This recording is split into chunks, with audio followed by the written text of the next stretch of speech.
ಡೆಲ್ಲಿಯಲ್ಲಿ neat ಪರೀಕ್ಷೆಗೆ ಸಂಬಂಧಪಟ್ಟ ಹಾಗೆ ಅಮಾಯಕ ಮುಗ್ಧ ವಿದ್ಯಾರ್ಥಿಗಳು ಅದನ್ನು ಪ್ರತಿಭಟನೆ ಮಾಡ್ತಿರ್ತಕ್ಕಂಥ ಸಂದರ್ಭದಲ್ಲಿ ಕ್ರೂರ ಸರ್ಕಾರ, ಕೇಂದ್ರ ಸರ್ಕಾರ ಅವ್ರ ಮೇಲೆ ಪೊಲೀಸರನ್ನು ಕಳಿಸಿ ಲಾಠಿ ಚಾರ್ಜ್ ಮಾಡಿಸಿರ್ತಕ್ಕಂತಹದ್ದು ಇದು ಅಕ್ಷಮ್ಯ ಅಪರಾಧ ಮತ್ತು ಖಂಡನೀಯವಾಗಿರ್ತಕ್ಕಂಥದ್ದು.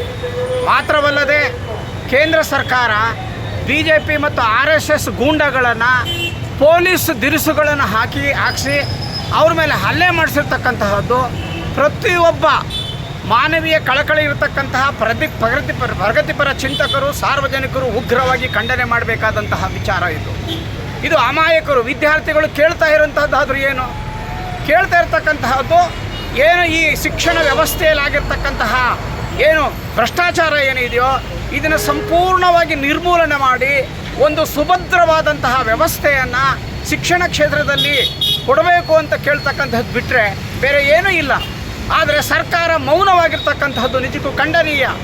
ಯಾವುದೇ ಒಂದು ಸರ್ಕಾರ ಪ್ರಜಾಸತ್ತಾತ್ಮಕ ವ್ಯವಸ್ಥೆಯಲ್ಲಿ ವಿದ್ಯಾರ್ಥಿಗಳು ಏನು ಅವ್ರಿಗೆ ಆಗಿರೋ ಅನ್ಯಾಯ ಇದೆಯೋ ಅದಕ್ಕೆ ಉತ್ತರ ಕೊಡಬೇಕು, ಅವರು ಉತ್ತರದಾಯತ್ವ ಇರಬೇಕು. There must be institutional accountability and responsibility. ಈ ಸರ್ಕಾರ ಮಾಡ್ತಕ್ಕಂಥ ಮೌನ ಇದೆಯಲ್ಲ ಇದು ಖಂಡನೀಯವಾಗಿರ್ತಕ್ಕಂಥದ್ದು. ಮೌನದ ಹಿಂದೆ ಉದ್ದೇಶ ಏನಿದೆ? ವಿದ್ಯಾರ್ಥಿಗಳ ಮೇಲೆ ಹಲ್ಲೆಯನ್ನು ಅವರು ಖುಷಿ ಪಡ್ತಕ್ಕಂತಹದ್ದ ಅಥವಾ ಇದೇ ಥರ ವ್ಯವಸ್ಥೆ ಭ್ರಷ್ಟಾಚಾರದ ವ್ಯವಸ್ಥೆ ಇರಲಿ ಅಂತ ಉದ್ದೇಶನ ಏನು? ಜನಸಾಮಾನ್ಯರು ಪ್ರತಿಯೊಬ್ಬರು ಕೂಡ ಪ್ರಶ್ನೆ ಮಾಡಬೇಕಾದಂತಹದ್ದು. ಅವರ ಮೌನ ಒಪ್ಪಿಕೊಳ್ತಕ್ಕಂತಹದ್ದಲ್ಲ, ಅವರ ಮೌನವನ್ನು ಮುರಿಬೇಕು. ಅವರು ಈ ಶಿಕ್ಷಣ ವ್ಯವಸ್ಥೆಯನ್ನು ಸಂಪೂರ್ಣವಾಗಿ ಭ್ರಷ್ಟತೆಯಿಂದ ತೊಲಗಿಸ್ಬೇಕಾದ್ರೆ ಅಲ್ಲಿ ಶಿಕ್ಷಣ ಮಂತ್ರಿ ಮೇಲೆ ಒತ್ತಡ ತಂದು ರಾಜೀನಾಮೆ ಕೊಡಿಸ್ಬೇಕು ಸರ್ಕಾರ. ಇಲ್ಲದೇ ಇದ್ದರೆ ಇದೇ ಥರ ಮುಂದುವರಿಯುತ್ತೆ ಸರ್ಕಾರ.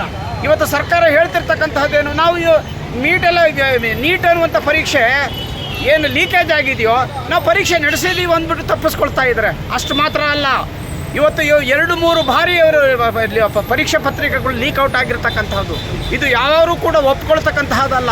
22 ವಿದ್ಯಾರ್ಥಿಗಳು ಆತ್ಮಹತ್ಯೆ ಮಾಡ್ಕೊಂಡಿದ್ದಾರೆ. ಯಾರು ಜವಾಬ್ದಾರು? Who is responsible? ಸರ್ಕಾರ ಇದು ಹೈಲಿ ರೆಸ್ಪಾನ್ಸಿಬಲ್.